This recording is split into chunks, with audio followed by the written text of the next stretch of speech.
Lines மீடியாவுக்கு நீங்கள் அளித்து வரும் ஆதரவுக்கு மிக்க நன்றி. தொடர்ந்து எங்களுடன் இணைந்திருங்க. லைக் பண்ணுங்கள், சப்ஸ்கிரைப் பண்ணுங்கள், நண்பர்களுக்கு பகிருங்க. நாம் இணைந்து பயணிப்போம். லைன்ஸ் மீடியா தமிழ் உறவுகளுக்கு வணக்கம். இன்றைய அரசியல் களம் நிகழ்ச்சிக்கு தங்களை அன்போடு வரவேற்கிறேன். வணக்கண்ணா. வணக்கம் சின்ன. பத்திரிகையாளர் செந்தில்வேல் அவர்கள் ஒரு வீடியோ ஒன்று போட்டிருந்தாரு. ஐடி கம்பெனியில் வேலை செய்கிறவங்க மொத்த பேரும் தின்ற சோறு நாங்கள் போட்டது தான், அது திராவிடம் போட்டது தான் அப்படின்னு சொல்லி அவர் தரப்பு நியாயத்தை சொல்கிறாரு. தமிழ்நாடு முழுவதும் இருக்கிற இந்த ஐடி கம்பெனியில் வேலை செய்கிறவங்க, வளர்ச்சி அடைஞ்சவங்க, சமூகத்தில் ஒரு நல்ல நிலையில் இருக்கிறவங்க எல்லாருக்கும் சோறு போட்டது உண்மையாகவே திமுக தானா? இல்லை, அப்படி தான் திமுககாரங்க. இது வெறுமனே நீங்கள் திமுக தானான்னு கேட்காதீங்க. இது திராவிடத்துடைய புத்தி. திராவிட கூடாரத்தில் யார் இருக்காங்களோ அவர்களுடைய மனநிலையில் என்னவாக இருக்கும்னா, திராவிடம் தான் எல்லாம் செஞ்சது, திமுக தான் எல்லாம் செஞ்சது, அதுக்கு நீங்கள் நன்றி விசுவாசமாக இருக்கணும். நீங்கள் சமீபத்தில் கூட ஒருத்தருடைய இதை கேட்டிருப்பீங்க. ரொம்ப பிரபலமான ஒரு வாசகம் அது. ஆதிராவிடர்களுக்கு நீதிபதி பிச்சை போட்டது நாங்கள் தான், திராவிட இயக்கம் தான் அப்படின்னு பேசினார். ஒருத்தரும் வாய் திறக்கல. நியாயப்படி அவரை போட்டு இது பண்ணியிருக்கணும். அவ்வளோ மட்டரகமாக பேசக்கூடியவர்கள் தான் இவர்கள். அவங்க நீங்கள் படித்து நீங்கள் உங்கள் குடும்பத்தை சேர்ந்தவர்கள், அம்மா அப்பா கஷ்டப்பட்டு உங்களுக்கு ஃபீஸை கட்டி வச்சு பண்ணியிருப்பாங்க. ஆனால் இவர்கள் ஸ்டிக்கர் ஒட்டிட்டு போயிடுவாங்க. இது இவர்களுடைய வாடிக்கை. இது இவர்களுடைய இவர்கள் சீனியர் இருக்கார்ல, மடாதிபதி ராமசாமியார், அவருடைய வாடிக்கையே இதுதான். இப்படி எல்லாத்துக்கும் ஸ்டிக்கர் ஒட்டுறது. தமிழர்களுக்கு என்று சுய அறிவு கிடையாது, எதுவுமே கிடையாது. தமிழர்களுடைய உழைப்பையும் தமிழர்களுடைய போராட்டத்தையும் பயன்படுத்தி அதிகாரத்திற்கு வந்தது தான் இந்த திராவிட அரசியல். ஆனால் திராவிடம் அதற்கு நன்றியாக இல்லாமல் மாறாக தமிழர்களை இழிவுபடுத்துவதையே வாடிக்கை வச்சிருக்கு. தமிழர்கள் இதெல்லாம் செய்கிறதுக்காக தான் உங்களுக்கு பிச்சை போட்டோம். தமிழர்கள் போட்ட பிச்சையில் நீங்கள் அதிகாரத்தில் அமர்ந்தீர்கள். திராவிட இயக்கம் இந்த வேலையை செய்கிறதுக்கு இது என்னமோ கருணாநிதி திருக்கோவிலையை ஓங்கல்லேருந்து அவர் சொத்தை விற்றுட்டு, வயல் எல்லாத்தையும் விற்றுவிட்டு, சில கருவிகள்லாம் விற்றுவிட்டு, அப்படி அந்த காசில் கொண்டு இங்கே தமிழர்களுக்கு எல்லாம் செஞ்சது மாதிரி திமுகன்னு என்ன இது? இப்போ சரி, இது தமிழ்நாட்டில் ஐடியில் படித்தவன், ஐடி கம்பெனிகள் போனது வச்சதுக்கெல்லாம் திமுக காரணம், மற்ற மும்பையில் போனதுக்கு காரணம், கேரளாவில் போனதுக்கு காரணம், மற்ற மாநிலங்களில் வளர்ந்ததுக்கு காரணம் என்ன? இது இவர்களுடைய மனநிலை என்னென்னா, சமூக மாற்றத்தில் கால மாற்றத்தில் சில விஷயங்கள் இயல்பாக நடக்கும். மின்சாரம், ராஜராஜ சோழன் காலத்தில் மின்சாரம் கிடையாது, இன்றைக்கி மின்சாரம் பயன்பாடு இருக்குது. இது திராவிட இயக்கம் போட்ட பிச்சை. இன்றைக்கி ஆண்ட்ராய்டு ஃபோன், அன்றைக்கி ராஜராஜ சோழ மன்னர்கள் காலத்தில் கிடையாது, இன்றைக்கி இது ஆண்ட்ராய்டு ஃபோன் இருக்குது, ஆப்பிள் ஃபோன் இருக்குது. இது திராவிட இயக்கம் போட்ட பிச்சை, திமுக போட்ட பிச்சை. அன்றைக்கி இன்ஜினியரிங் கல்லூரி கிடையாது, இன்றைக்கி இன்ஜினியரிங் கல்லூரிகள் வந்திருக்கு. திராவிட இயக்கம் போட்ட பிச்சை. இதே புத்தி தான் இவர்களுடைய வாழ்க்கை. இல்லை, ஒவ்வொரு காலகட்டத்தில் ஒவ்வொரு கண்டுபிடிப்புகள் உலக நாடு முழுவதும் கண்டுபிடிப்பாங்க. ஓகே, ஒன்றும் ஆனால் அந்த கண்டுபிடிப்புகள் மனித பயன்பாட்டுக்கு அது கொண்டு வர்றதுக்கான கால அவகாசம் ரொம்ப நீட்டிப்பாக இருக்கும். இப்போ கரண்ட் இல்லாத டைமில் கரண்ட் நாங்கள் கொண்டு வந்தோன்னா கரண்ட்டை கண்டுபிடிச்சுன்னு கிடையாது. இந்த மின்சார வசதியை இந்த ஆட்சி காலகட்டத்தில் நாங்கள் தான் அந்த மக்களுக்கு ஏற்படுத்தி கொடுத்தோம். இன்றைக்கி 2026 இன்னும் சில கிராமங்களில் மின்சாரம் இல்லாமல் தான் மலைவாழ் மக்கள் ஜவாது மலையில் போன்றவெல்லாம் இன்னும் வாழ்கிறாங்க. அந்த மாதிரி காலகட்டத்தில் திமுக ஆட்சிக்கு வந்த காலகட்டத்தில் இந்த மக்களுக்கு நிறைய இந்த மாதிரியான உதவிகள், படிப்பறிவு முடியாமல் படிக்க, கல்லூரிக்கு போக முடியாமல், பள்ளிக்கு போக முடியாது, நிறைய கஷ்டங்கள் அனுபவிச்சிருப்பாங்க மக்கள். அவங்களுக்கு எல்லாமே வசதியை ஏற்படுத்தி கொடுத்ததுக்கு அந்த காலகட்டத்தில் இவங்க ஆட்சியில் இருந்த திமுக தானே. அப்படின்னும் போது இதையெல்லாம் ஏற்படுத்தியது நாங்கள் தான் உங்களுக்கு ஏற்படுத்தி கொடுத்தோம் அப்படின்றத கிளைம் பண்ணுறதுல தப்பு கிடையாது. கிளைம் பண்ணுறதில்ல, இதையெல்லாம் செய்கிறதுக்கு தான் உங்களை நாங்கள் வேலைக்காரனா அந்த இடத்துல உட்கார வச்சிருக்கோம். இதுக்கு முன்னாடி ஆட்சி காலத்தில் யாரும் செய்யல, அதுக்கு முன்னாடி இருந்தவங்க யாருமே செய்ய. காமராஜர் பள்ளிக்கூடங்கள் திறந்தாரு, பிள்ளைங்க படிக்க வரல, சத்துணவு கொண்டு வந்தாரு. அதுக்கப்புறம் ஒவ்வொருத்தங்களா அதை மேம்படுத்திட்டே வந்தாங்க. அவர் செஞ்சாரு. அதை நம்ம அதை மதிக்கணும்ல. இப்போ இதுக்கு எல்லாத்துக்கும் முதன்மையான காரணம் காமராஜர் தானே கிரெடிட் எடுக்கணும். இப்போ ஒரு காலகட்டத்தில் இது தேவைப்படுது. முழுக்க எல்லாமே விவசாயமாக இருக்குது, உங்களுடைய பண்டமாற்று முறையாக இருக்கும்போது யாரும் படிக்கிறதுக்கான தேவை இருக்காது. யார் புலவர் பெருமக்கள் படிச்சிருப்பாங்க, மற்ற விவசாய குடிகள் யாருமே படிக்கிறதுக்கான தேவை, ஏன்னா படிக்கிறதுக்கான அவசியம் கிடையாது. எனக்கு வயல் நட்டமா, அறுத்தமா, கதிர் அறுத்து நெல்லாக்கணுமா, வித்தமா அப்படின்னு தான் போகும். அப்போ அங்கே தேவையில்லை. ஆனால் பிற்பாடு ஒவ்வொரு காலகட்டத்துக்கு ஏற்ற மாதிரியான கல்வி முறைகள் மாறுது, வாழ்க்கை சூழல் முறைகள் மாறும்போது அது தேவைப்படுது. அந்த சமயத்துல ஆட்சி அதிகாரத்தில் இருப்பவர்கள் அதை செய்யறது தான் வந்து இயல்பானது. ஆனா செய்யாம இருந்திருக்கலாம் இல்ல இல்ல. செய்யாமலும் இருக்கலாம். நீங்க ஆட்டை போடவும் செய்றீங்கல்ல.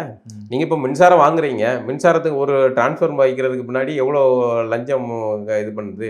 ஒண்ணுக்கான 4 லட்சம் ரூபாய்க்கான அதெல்லாம் நீங்க கேட்க கூடாது. கரண்ட் கொடுக்கறது மட்டும் தான் எங்க வேலை. அதான் கேட்குறேன். நீங்க அதை வந்து சும்மாவை செஞ்சீங்க, அதுக்கு பின்னாடி கமிஷன் வாங்கி நீங்க காசு பார்த்து செட்டில் ஆகி தானே செஞ்சீங்க. இப்போ இதெல்லாம் இருக்கு. அது எல்லாத்தையும் விட இப்போ நமக்கும் வந்து தாவேக்காவுடைய வாக்காளர்கள் மீது நமக்கும் வந்து வருத்தங்கள் இருக்கு, இது இருக்கு. ஏன்டா இப்படி இருக்கீங்க? ஒரு மாற்றம் அப்படிங்கிறது என்னது? விஜய் ஒரு திரை பிம்பத்தை நம்பி வர்றதா மாற்றம்? ஒரு நடிகரை பார்த்தோமா, ரசித்தோமா, அதோட முடிச்சுக்கணும். திரையரங்கத்துக்கும் நம்ம அதுக்குமான உறவு அவ்வளோதான். ஆனால் உங்களுடைய வாழ்க்கை முறையை, உங்களுடைய வாழ்வாதாரத்தை தீர்மானிக்கக்கூடிய அதிகார பதவியான முதல்வர் ஆட்சி அதிகாரத்தை வந்து ஒரு நடிகரை நம்பி கொடுக்காதீங்க அப்படிங்கிற வருத்தம் நமக்கு இருக்கு. ஆனால் அது விஜய் கட்சிக்கு ஓட்டு போடுறவங்களாம் வந்து ஐடிவிங்கில் வேலை பார்க்குறான். அதுக்கெல்லாம் வந்து காரணம் நீ சோறுதுங்கிற முக்கியமான விஷயம் அதுதான். இந்த திராவிட கூட்டத்துக்கும் இந்த சோறையும் பிரிக்க முடியாது. ஏன் சொல்லுங்க? தெரியும். இப்ப தூய்மை பணியாளருக்கு நாங்க சோறு போட்டோம். அது ஒண்ணு. இன்னொரு ஒரு முக்கியமான விஷயம் இருக்கு. அழகிரி மாவன் இருக்காப்புல. ஆமா, அவரு வந்து ஓசி சோறுன்னு ஒரு பெரிய திராவிட இயக்க தலைவரை வந்து சொன்னாப்புல. அது ஒரு நீண்ட கால பாரம்பரியமிக்க ஒரு வார்த்தைன்னு வைங்களேன். அதனால இவர்களுக்கும் அந்த சோறுக்கும் வந்து எப்பவுமே வந்து ஒரு பெரிய பந்தம் இருக்கும். அதனால நாங்க தான் சோறு போட்டோம், பிச்சை போட்டோம் அப்படின்னு இந்த வார்த்தைகளை பயன்படுத்திட்டு இருக்கோம். அதனாலதான் சோறு சாப்பாடு போட்டது. ஆமா, சோறு சாப்பிட அவன் உழைக்கிறான், அவன் சாப்பிடுறான், இது பண்ணிட்டான். நீ ஆட்சி அதிகாரத்தை செய்யறதுக்கு உன்னை உட்கார வச்சிருக்கோம், அந்த வேலை பார்க்கறதுக்கு உன்னை நீ அதுக்கான வேலை தான் உன்னை கொடுத்துருக்கோம். அந்த வெங்காயத்தை கூட நீ செய்யாம இல்லை செஞ்சா அதை வந்து இது என்னால தான் காரணம் எப்படி செய்ய முடியும்? இப்போ விஜய் வந்து இவ்வளோ இலவச திட்டங்கள் அறிவிக்கிறார்ல, அவருக்கு அதுக்கான நிதி எங்கே போவார்? அப்போ ஒன்று விஜய் அவர் 500 கோடி ரூபா 1000 கோடி ரூபா படம் நடிக்கிற அந்த காசுலேருந்து எடுத்து கொடுக்க போகிறாரா? இல்லை. அப்போ அரசு நிதியிலேருந்து எடுத்து கொடுக்க போகிறாரு. இப்போ அவருக்கு தன்னுடைய சொந்த காசுலேருந்து எடுத்து போட்டால் நான் அண்ணனுடைய திட்டங்கள் அப்படின்னு அவர் சொல்லலாம். அது அரசு திட்டங்கள். முதல்ல இந்த அரசு திட்டங்களுக்கெல்லாம் இந்த மாதிரியான ஆட்களுடைய பேர்கள் வைக்கிறதே வந்து தவறானது. உங்களுடைய சொந்த காசில் நீங்கள் செய்யுங்க, அது சரி. எல்லா தலைவர்களுமே தான் சொல்கிறேன், எல்லா கட்சிகளுமே எல்லாத்துக்குமே பொதுவானதாக தான் சொல்கிறேன். அரசோடைய திட்டங்கள் அரசின் திட்டங்களாக தான் இருக்கணும் இல்லையா? தனிநபர்களுக்கு சுற்றி கலைஞர் நூற்றாண்டு விளைவு, கலைஞர் நூற்றாண்டு பஸ்ஸு, கலைஞர் டாஸ்மாக் மட்டும் வைக்கல, கலைஞர் நூற்றாண்டு டாஸ்மாக்னு மட்டும் வைக்கல. அது ஒன்றும் மிச்சம் வச்சுருக்காங்க. அதுவும் கூட எப்போ வைக்க போகிறாங்கன்னு தெரியல. இது இவர்களுடைய வாரிக்கை. இதில் செந்தில்வேல் வந்து உச்சக்கட்டத்துக்கு போய் நீங்கள் திங்குற சோறு எல்லாமே வந்து திமுக போட்ட வைத்தறிச்சல். அதாவது என்னடா இது ஆட்சியை கவுத்துட்டான்னு அப்படிங்கிற எரிச்சலில் வந்த இது பயம். இப்போ விஜய் கட்சிக்கு வாக்களித்தவர்கள் வந்து அறியாமை, அவர்களுடைய ரசிக மனநிலை, அது விமர்சனத்துக்கு உட்பட்டது. அதை நாமளும் விமர்சிக்கிறோம். ஆனால் விஜய்க்கு வந்து ஓட்டு போடுறதும், அவன் வீட்டில் சோறுதுங்கிறது, அவன் வேலை பார்க்கறது, அதை கொச்சையாக பேசுவது என்பது நாகரிகமற்ற செயல். இது வந்து வன்மையாக கண்டிக்கிறதுக்கு. இப்போ நீங்கள் விஜய் பற்றி சொன்னதுனால சொல்கிறேன். விஜய் அவர்கள் வந்து ஒவ்வொரு தேர்தலையும் தலைவர்கள் வந்து ஒரு யுக்தியை வச்சுருப்பாங்க, எப்படி மக்கள்கிட்ட வாக்கு சேகரிக்கணும் அப்படின்ற மாதிரி. அதில் சீமான் அவர்கள் வந்து இலவசங்கள் இல்லாத திட்டங்களை அறிவிப்பார். இப்போ விஜயும் ஒரு புது வரவாக தான் வந்தார். அவர் இலவசங்கள் இல்லாமல் அறிவிப்பார்னு நினச்சேன். ஆனால் அவரும் திராவிட கட்சிகள் மாதிரி நிறைய இலவசங்களை அறிவித்தார். அவர் அறிவிச்சுட்டு ஓட்டு கேட்டது இல்லாமல் குழந்தைங்க கிட்ட சொல்லி அப்பா அம்மாவை வந்து ஓட்டு போட சொல்லுங்கள், இன்னைக்கு கிண்டர்ஜாய் எப்படி ஆசைப்பட்டு கேட்பீங்களோ அந்த மாதிரி வந்து பெற்றோர்கிட்ட சொல்லி அடம்பிடிச்சு அங்கிளுக்கு ஓட்டு போட சொல்லுங்கள் அப்படின்னு கேட்டார். ஆனால் இதற்கு நிறைய குடும்பம் சம்மந்தப்பட்ட விமர்சனங்கள்லாம் எழுது. ஏன் இதை வந்து அவங்க பசங்க கிட்ட கேட்குறேன் அப்படின்னு சொல்கிறாங்க. இந்த விஜயோடைய எப்படி ஒரு திரை நடிகர் என்ன செய்வார், அவர்கிட்ட என்ன சரக்கு இருக்கும், அதுதான் அவர் வந்து இதில் வந்து பயன்படுத்திக்கிறார். குழந்தைங்கள்லாம் நிறைய காணொலிகள் வந்துச்சு, அப்பா எப்படியாவது போட்டிருப்பான்னு குழந்தைங்க பச்சை குழந்தைங்கள்லாம் வந்து அழுது அதை காணொலி எடுத்து அந்த வீட்டு பெண்கள் வந்து அதை போடுறாங்க. இதில் ஆண்கள் மனநிலை வேறையா இருக்குது, பெண்களுடைய மனநிலையெல்லாம் ரசிக மனநிலையில் உச்சமாக இருக்குது. அதை ஒப்பிட்ட அளவில் சொல்கிறேன். ஆண்களும் வந்து விஜயுடைய ரசிகர்கள் கூட்டத்தில் தான் இருக்கிறாங்கன்னாலும் கூட பெண்கள் அதிக அளவில் இருக்காங்க. இதில் குழந்தைகளை பயன்படுத்துறது வந்து ரொம்ப தவறான இது. நான் வந்து மளிகை கடை இது பண்ணக்கூடிய அண்ணாச்சி பார்த்தா, அண்ணா யாருக்குண்ணா ஓட்டு போட்டீங்கன்னா வந்து டிவி கேக்கு தான்ப்பா அப்படின்னாப்புல. என்னண்ணா அப்படின்னா, அம்மா பாப்பா சொல்லுது அப்படிங்க. ஒரு தேர்தல் அரசியல் அதிகாரத்தை தீர்மானிக்கக்கூடிய இதுக்கு தன்னுடைய குழந்தை ஒரு 4ஆம் வகுப்பு படிக்கக்கூடிய ஒரு குழந்தை சொல்லுதுன்னு வாக்களிக்கிற நிலையில தான் நம்ம சமூக மக்கள், நம்ம மக்கள் இருக்கு. அந்த தரப்புல இருந்து நிறைய பேர் பதிவு போட்டிருக்காங்க. அந்த குழந்தையுடைய பாதுகாப்பை வேண்டி தான் அந்த குழந்தை என்கிட்ட கேட்டுச்சு. இன்னைக்கு எப்படி பாதுகாப்பு இல்லாமல் இருக்குதோ நாளைக்கு எனக்கு பாதுகாப்பு இல்லாமல் போயிடக்கூடாது, அந்த ஒரு மாற்றத்துக்காக தான் எங்க அம்மா கிட்ட நான் கேட்டேன். அதனால நான் போட்டு பார்த்தேன் என்ன தப்பு. சினிமா டைரக்டருடைய இதா ஸ்கிரிப்டா இல்லை இப்படி நிறைய பேர் வீடியோ போட்டிருக்காங்க. இல்லை அதுதான் கேட்க, இது என்ன வந்து திரைப்படம் இதான்னு கேட்குறேன். குழந்தைங்களை வச்சு இது பண்ணுறேன், குழந்தைங்களை ஏமாற்றி அது சாக்லேட் கொடுக்குறேன்னு சொல்லி கடத்திட்டு போகிற மாதிரி தான் இது வந்து விஜய் அவர்களோட வீட்டு வாக்குகளை வாங்குறாரு. ஆனால் பல வகையான யுக்திகளை ஒவ்வொருத்தரும் பயன்படுத்துவாங்க. ஆனால் இது ரொம்ப மலினமா இருக்கு. இந்த அளவுக்கு ஏன் போனோம்? உங்களுடைய அவருடைய கேப்பபிள் என்னவோ அதுதான் அவர் பயன். அதான் சொல்றேன், அவருடைய இதுதானே அது. அவர்கிட்ட இருக்கிற சரக்குக்கு அவரு நடிகருக்கு குழந்தைங்க ரசிகர்களா இருப்பாங்க. விஜய்னா விஜய் நான்மா விஜய் மாமான்ற ரசிகர்களா இருப்பாங்க. அதை பயன்படுத்தி அவர் வந்து வாக்குறாரு. குழந்தைங்க பல பேருக்கும் வேற போடணும்னு நினைச்சிருப்பாங்க. சரி பிள்ளை ஆசைப்படுது பா, என்ன போட்டாலும் ஆமா போட்டாலும் என்ன போடலனாலும் என்ன என்ன நமக்கு வந்து அள்ளியா கொடுக்க போறானுங்க அப்படிங்கிற மனநிலையில இவர்கள் போய் குத்துறது தான். இது ஒரு வகையில வந்து சமூக சிக்கல் தான். நம்ம திரும்ப திரும்ப சொல்றது, விஜயுடைய வரவும் விஜய் அரசியலுக்கு வரக்கூடாதுன்னு எந்த இடத்துலையுமே நம்ம சொல்லவே இல்லை. விஜய் தாராளமாக அரசியலுக்கு வரலாம். ஆனால் விஜய் பின்னாடி அந்த தேர் அந்த கூட்டம் இருக்குல்ல, அது ஒரு புரிதலற்ற கூட்டமாக இருக்குது, ஆபத்தானதாக இருக்குது. இந்த மனநிலை வந்து மிக மிக மோசமான ஒரு பின்விளைவை கொண்டு போய் சேர்க்கும். இதுதான் விமர்சனம். அதுக்காக விஜய்க்கு ஓட்டு போடுறவங்கலாம் சோத்தை திங்கிறதுக்கெல்லாம் காரணம் இவர்கள் தான் அப்படின்னு சொந்தம் கொண்டாடுறதுலாம் நியாயமற்றது. அது அவர்களுடைய தனி மனித உரிமை. ஆனால் ஒரு நடிகனை நம்பி போய் வீழ்கிற அளவுக்கு ஒரு இதுக்கு சொந்தம் கொண்டாடினீங்களா நீங்கள்? ஐடிவிங்கு படித்தான் இது பண்ணால் அவன் போய் இப்படி விஜய்க்கு ஓட்டு போட்டான்னு சொன்ன திராவிட இயக்கம் திமுக தான் காரணம், நீ ஐடிவிங்கில் வேலை பார்க்குற நீ சோறுங்கிறதுக்கெல்லாம் காரணம்னு பேசுகிறீங்கல்ல. இப்படியான இந்த அரசியல் புரிதலற்ற ஒரு தலைமுறையை 2 தலைமுறையை உருவாக்கி வச்சிருக்கீங்கல்ல, இந்த அழிவுக்கெல்லாம் வந்து திராவிட இயக்கம் காரணம் கிடையாது. அதுக்கு விஜய் காரணம். ஆனா இந்த வளர்ச்சிக்கெல்லாம் வந்து திமுக காரணம். குழந்தைங்களை வந்து நம்ம தலைமுறை, அதுக்கு முன்னாடி இருந்த ஒரு தலைமுறைகிட்ட அவர்கள் பெரிய படிப்பறிவு இல்லைன்னா கூட ஒரு அரசியல் புரிதல் இருந்து வாசிப்பு பழக்கம் இருந்தது. திராவிட இயக்கத்தின் ஆரம்ப காலத்துல எல்லாமே வந்து அங்கங்க படிப்பகங்கள் வச்சிருப்பாங்க, வாசிப்புக்கான அது வாசிப்புகளுக்கான காலமா இருந்தது. இன்னைக்கு அது இல்லை. இன்னைக்கு புத்தக வாசிப்புங்கிறதே இல்லை. நான் தலைமுறைன்னு நம்மகிட்ட அந்த குழந்தைங்கிட்ட அரசியல் பேசுறதுக்கான இதே இல்லை. நான் திரும்ப சொல்லிட்டேன், விஜயோடைய வரவுல ஒரே ஒரு நல்ல விஷயம் நடந்திருக்கு. எல்லாரும் அரசியல் தெரிஞ்சு எல்லாருக்கும் அரசியல் அப்படிங்கிறதும் வாக்களிப்பது அப்படிங்கிறது முக்கியங்கிறதையும் புரிய வச்சிருக்காரு. இனிமே ஒருவேளை விஜய் வெற்றி பெற்று வந்தா விஜய் ஆட்சி நடத்துகிற வண்டவாளம் தண்டவாளத்தில் வந்து ஓட்டு போட்டவெல்லாம் வந்து புத்தி தெளிஞ்சிரும், வேப்பிலை அடித்து திருநீரை போட்டு திருத்திடலாம்.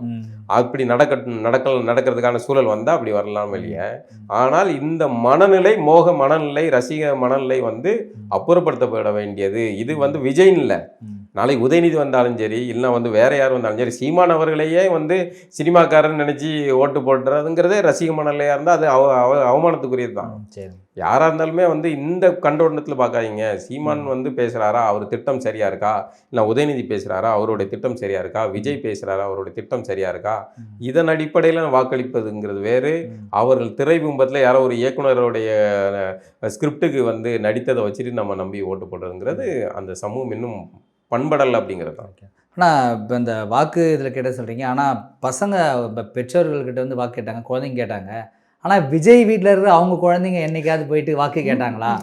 ஏன் அவங்க பசங்க கேட்கல? ஏன் அவங்க மனைவி கேட்கல? ஏன் நம்மளை வந்து கேட்குறாங்க, நம்மளை ஏன் ஓட்டு கேட்க சொல்கிறாரு? அவங்க பசங்களை கேட்க சொல்லு, நானே ஓட்டு போடுறேன் அப்படின்னு சமூக வலைதளத்தில் பேசிகிட்டு இருக்காங்க. அவங்க மனைவி விவகாரத்து தான் கேட்குறாங்க, அவங்க வாக்கு கேட்கல. மற்றபடி அவர் குடும்பத்தை சேர்ந்தவர்களிடமே அவரால் வந்து அவங்க 2 குழந்தைகளும் குழந்தைகள் இல்லை. இப்போ எல்லாருக்கும் அன்புமணிக்கு குழந்தைங்க வந்து சௌமியாவுக்கு கேட்குறாங்கல்ல, இப்படி பல பேருக்கும் வந்து அவங்களுடைய குழந்தைகள் வந்து பிரச்சாரம் பண்ணுறாங்க, வைக்கிறாங்க.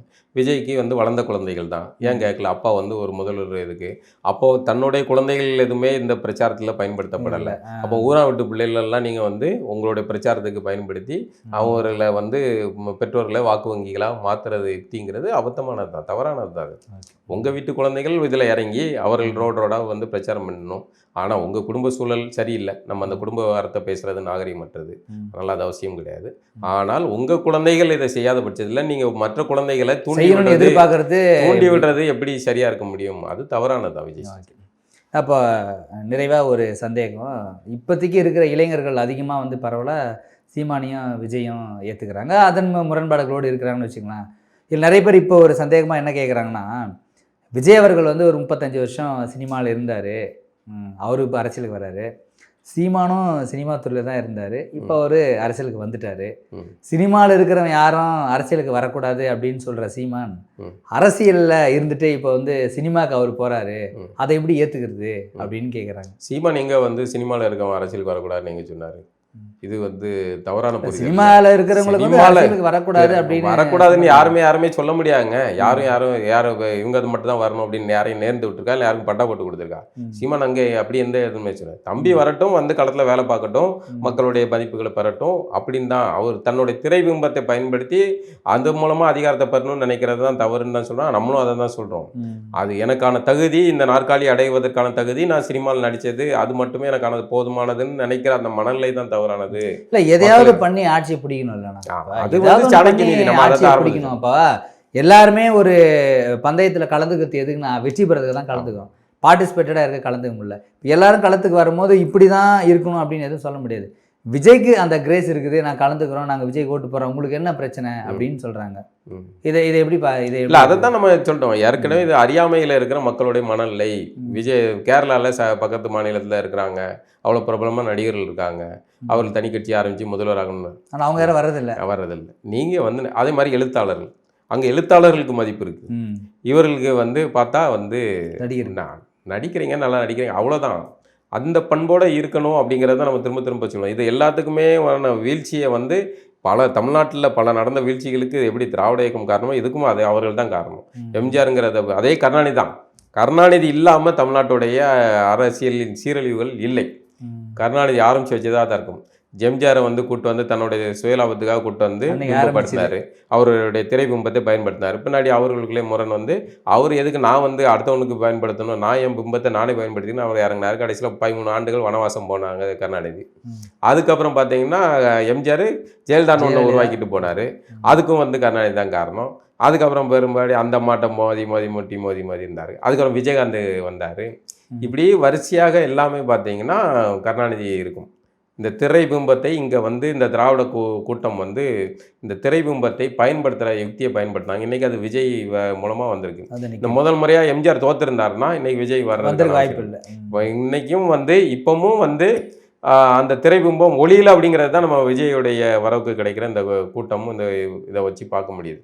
இந்த மனநிலை தவறு. நீங்கள் விஜயை கூட தேர்வு பண்ணுங்கள், ஆனால் விஜய் அந்த மக்களுக்கு நல்லது செய்வாருன்னு நம்பி அல்லது அவர் செய்கிறாரு அப்படிங்கிறத உறுதிப்படுத்தி அவர் களத்தில் வேலை பார்க்காரு அப்படிங்கிறத நம்பின அப்புறம் நீங்கள் போடுங்க. இதில் தான் முரண்பாடாக இருக்குது. அப்புறம் வந்து சீமான் வந்து திரைப்படத்துக்கு நடிக்க போகிறாரு, அரசியலுக்கு வர்றாரு. திரைப்படத்தில் நடிக்கிறதுங்கிறத ஒரு கலையை எப்போனாலும் யாருனாலும் பயன்படுத்திக்கலாம், அது ஒன்றும் இல்லை. விஜய் கூட திரும்ப வந்து நடிக்க போகலாமே.